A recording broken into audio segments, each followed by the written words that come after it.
Assalamualaikum warahmatullahi wabarakatuh.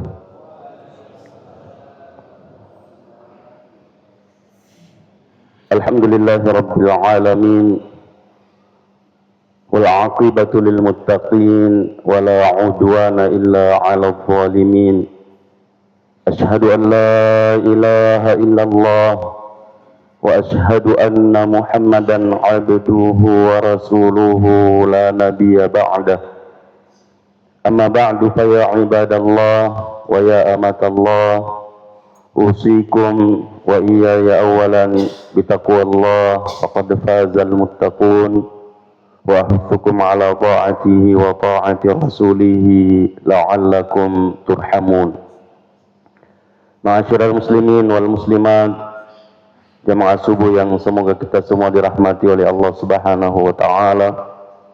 Alhamdulillah, kembali kita memuji dan bersyukur kehadirat Allah Subhanahu wa taala atas limpahan karunia dan nikmatnya kepada kita semua, sehingga pada subuh hari ini kembali kita dapat melaksanakan salat subuh secara berjamaah, yang mudah-mudahan apa yang kita lakukan ini diterima oleh Allah Subhanahu wa taala, dan semoga semua ibadah dan ketaatan kita dapat membahagiakan kita baik di dunia, terlebih-lebih lagi di hari akhirat kelak.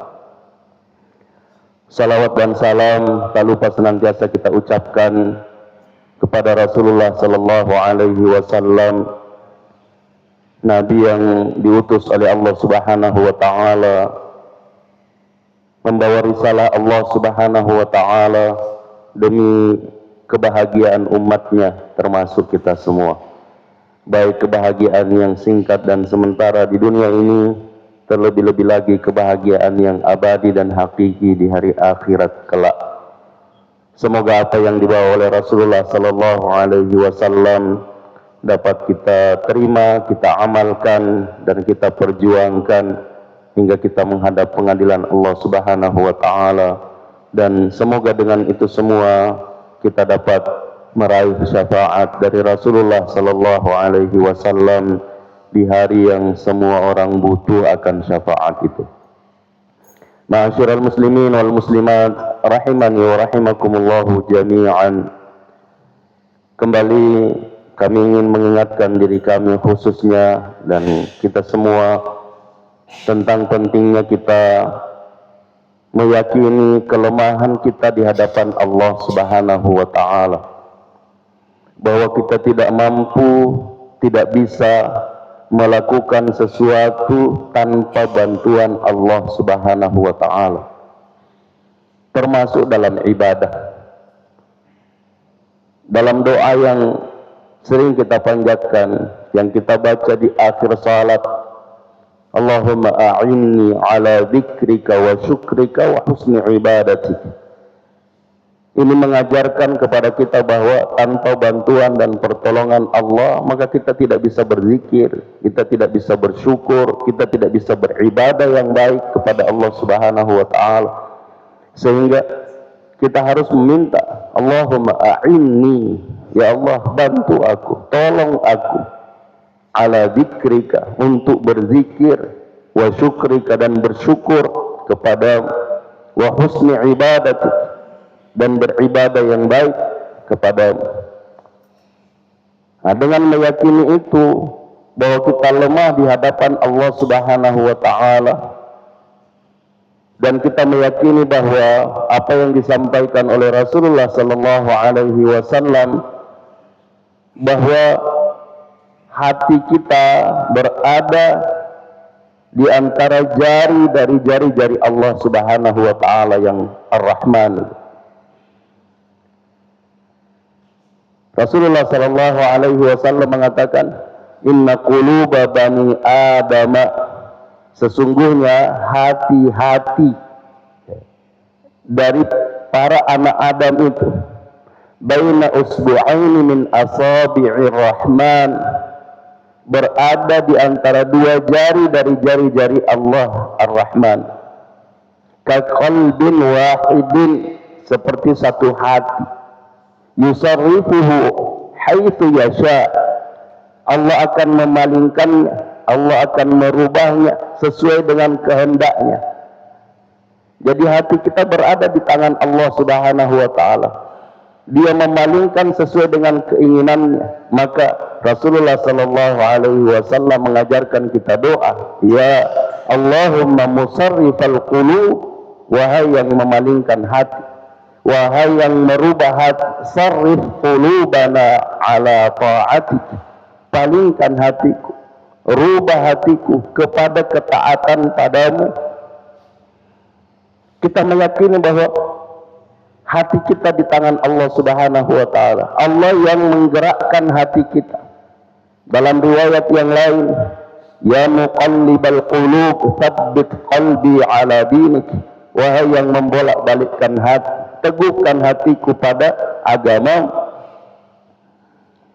Sehingga penting untuk kita meminta, memohon kepada Allah keteguhan. Nah, dalam masalah ini saya ingin mengaitkan dengan satu hadis Rasulullah sallallahu alaihi wasallam yang diriwayatkan oleh Imam At-Tirmidzi dan selainnya, bahwa Rasulullah sallallahu alaihi wasallam mengatakan bahwa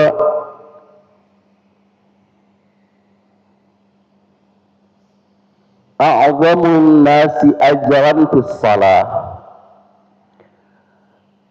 orang yang paling besar pahalanya dalam masalah salat, ab'aduhum fa ab'aduhum man sya', yaitu orang yang paling jauh dan orang yang jauh jalannya. Wa a'zamuhum ajra alladzina yantaziruna as-salata hatta yusalliyaha ma'al imam, dan orang yang juga mendapatkan pahala yang besar di sisi Allah Subhanahu wa taala adalah orang yang menunggu salat sampai dia melaksanakan salat bersama imam. Itu lebih besar pahalanya daripada man yusalliyaha thumma yanam, kemudian dia melakukan salat lalu tidur. Apa yang dimaksudkan dalam hadis ini? Bahwa orang yang mendapatkan pahala yang besar dalam masalah salat adalah orang yang perjalanannya jauh dari tempat tinggalnya ke masjid. Semakin jauh tempat kita, semakin banyak, semakin besar pahala yang kita dapatkan. Nah, yang kedua, orang yang mendapatkan pahala yang besar dalam masalah salat adalah orang yang mendengarkan azan lalu datang ke masjid menunggu salat sampai dia salat bersama imam. Itu lebih besar pahalanya daripada orang yang mendengarkan azan lalu salat dan kemudian tidur. Artinya dia nalau di masjid. Nah, ini orang yang seperti ini hatinya berada di tangan Allah Subhanahu wa taala. Nah, sehingga penting untuk selalu mengoreksi diri, memperhatikan apakah hati saya ini digerakkan kepada kebaikan atau tidak. Itu bisa kita ukur. Dan bisa membuat kita khawatir, jangan-jangan saya memang diciptakan untuk seperti yang disebutkan oleh Allah Subhanahu wa taala, walaqad zara'na li jahannama katsiran minal jinni wal ins.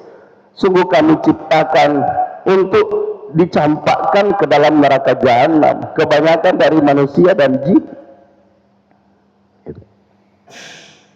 Kenapa? Lahum qulubun la yafqahuna biha wa lahum adhanun la yasma'una biha wa lahum a'yunun la yubsiruna biha ulaika kal an'am bal hum adall ulaika humul ghafilun. Di ujung ayat disebutkan mereka itu orang lalai. Nah, sehingga jamaah sekalian yang semoga kita semua dirahmati oleh Allah Subhanahu wa taala, orang yang diberikan kesempatan mendengar azan dan meyakini bahwa apa yang disampaikan oleh Rasulullah Sallallahu Alaihi Wasallam adalah merupakan wahyu dari Allah. Ya. Sesuai atau tidak sesuai dengan pikiran kita, perasaan kita, kalau itu adalah pemberitaan dari Rasulullah Sallallahu Alaihi Wasallam, diterima. Seperti penerimaan Abu Bakar As-Siddiq radhiyallahu anhu. Bagaimana Abu Bakar As-Siddiq radhiyallahu anhu ketika Rasulullah Sallallahu Alaihi Wasallam menyampaikan bahwa dia diperjalankan dari Mekah ke Baitul Maqdis satu malam, kembali ke Mekah menyampaikan itu kepada kaumnya, semua boleh, mana mungkin, tidak mungkin bisa dilewati dalam satu malam. Perjalanan 1 bulan kok bisa 1 malam. Tapi ini diterima oleh Abu Bakar As-Siddiq radhiyallahu anhu. Ketika beliau mendengarkan bahwa Muhammad sallallahu alaihi wasallam mengatakan dia diperjalankan oleh Allah Subhanahu wa taala dari Mekah ke Baitul Maqdis, Palestina, ya, 1 malam. Kata Abu Bakar, siapa yang bilang? Muhammad. Oh, betul itu. Diterima meskipun tidak sesuai dengan pikiran. Tapi yang ucapkan ini adalah Nabi Sallallahu Alaihi Wasallam, yang diakui kebenaran, maka diterima. Meskipun tidak sesuai dengan akal pikiran. Nah, kita banyak yang disampaikan oleh Rasulullah Sallallahu Alaihi Wasallam sejalan dengan pikiran kita, sejalan dengan perasaan kita, tapi kita masih mencari alasan-alasan untuk tidak melakukan. Ini tidak sejalan dengan pikiran, tapi dibenarkan, diterima, dilakukan. Nah, kita,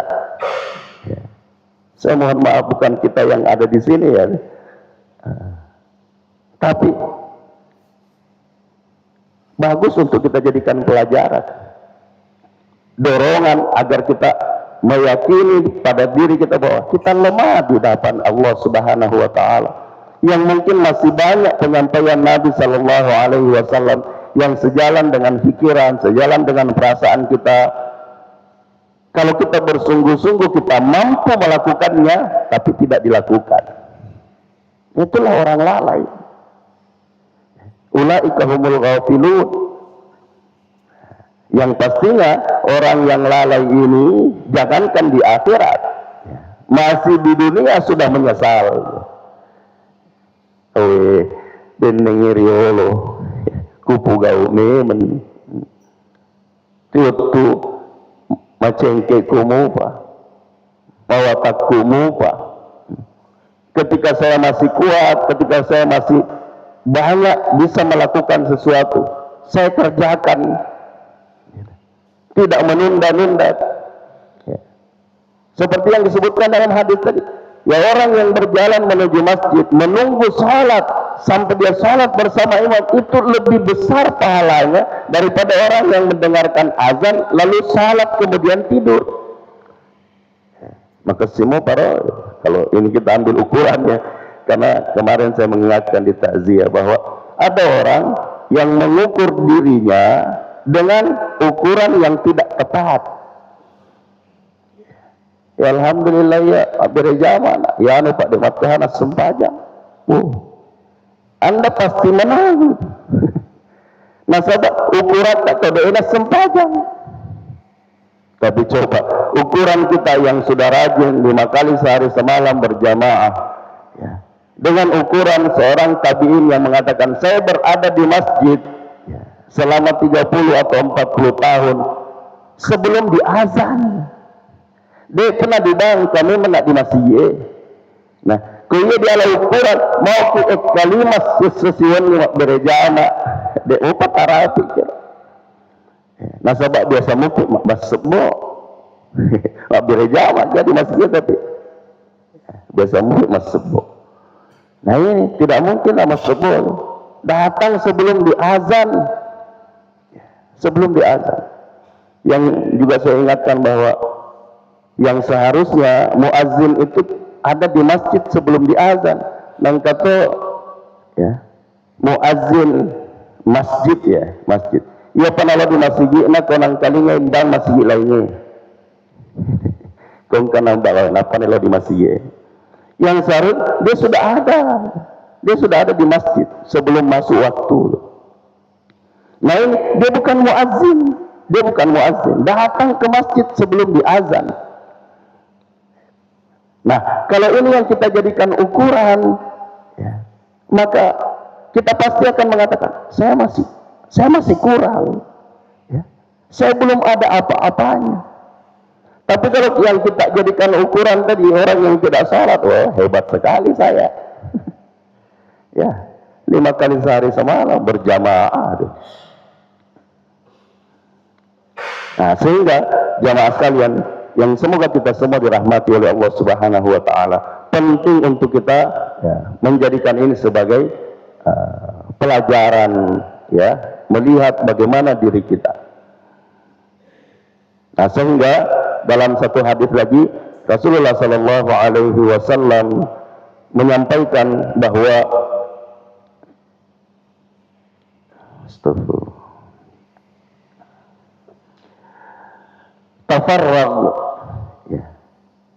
tafarrag li'ibadati, ini hadis qudsi ya, riwayat Imam Ahmad.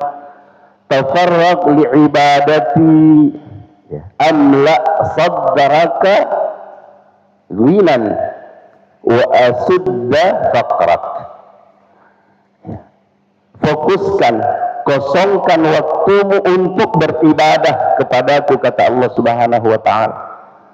Bagi orang yang bersungguh-sungguh, ya, kalau kita kembalikan ke hadis tadi, orang yang mendengar azan kemudian ya, datang ke masjid menunggu sholat bersama imam, itu lebih besar pahalanya daripada yang dengar azan kemudian sholat lalu tidur. Ya. Nah, di sini dalam hadis qudsi ini Allah Subhanahu wa taala berfirman, tafarrag li'ibadati amla, ya, saya akan memenuhi sadraka ginan, saya akan memenuhi hatimu, ya, saya akan memenuhi dadamu dengan kekayaan, wa asudda faqrak, dan saya akan menutupi kefakiran. Wa illa taf'al, dan kalau kamu tidak melakukan itu, tidak memberikan waktu untuk beribadah kepadaku, malaktu sadraka syugula. Ya. Di sini tidak disebutkan amla seperti yang di awal tadi.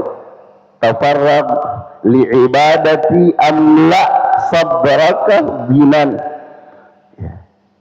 Fokuskan waktumu untuk beribadah kepadaku, niscaya aku akan memenuhi hatimu dengan kekayaan, dan saya akan menutupi kemiskinan, kefakiran. Dan kalau kamu tidak melakukan itu, dalam teks hadis ini disebutkan mala'tu sadrak, bukan amla'u sadrak, mala'tu, artinya saya sudah memenuhi, saya sudah mengisi hatimu, syugula, dengan kesibukan. Artinya kalau ada orang tidak memberikan waktu untuk ibadah kepada Allah Subhanahu wa taala, tidak fokus ibadah kepada Allah Subhanahu wa taala, berarti Allah sudah menyibukkan hatinya. Nah, kalau kita kembalikan kepada hati tadi, inna quluba bani adam baina usbu'aini min asabi'ir rahman ka qalbin wahidin yusarrifuhu haitsu yasha. Sehingga penting untuk kita selalu minta kepada Allah Subhanahu wa taala, tsabbit qalbi ala dinik, sarrif qalbi ala ta'atik. Ya. Rubah, palingkan hatiku kepada agamamu, kepada ketaatan padamu. Jangan palingkan hatiku kepada sesuatu yang menyibukkanku untuk beribadah kepadamu. Nah, ini Allah Subhanahu wa taala berfirman, wa illa taf'al mala'tu sadraka syugula wa lan asudda faqrak. Saya akan memenuhi hatimu, memenuhi dadamu dengan kesibukan, dan saya tidak akan menutupi kefakiranmu. Artinya, kamu mungkin banyak bekerja, bersungguh-sungguh bekerja, tapi selalu merasa kurang, tidak diberikan kekayaan oleh Allah Subhanahu wa taala. Karena sesungguhnya kata Nabi sallallahu alaihi wasallam, laisal ghina ghinan nafs, laisal ghina bi kathratil arad, ya, walakinnal ghina ghinan nafs.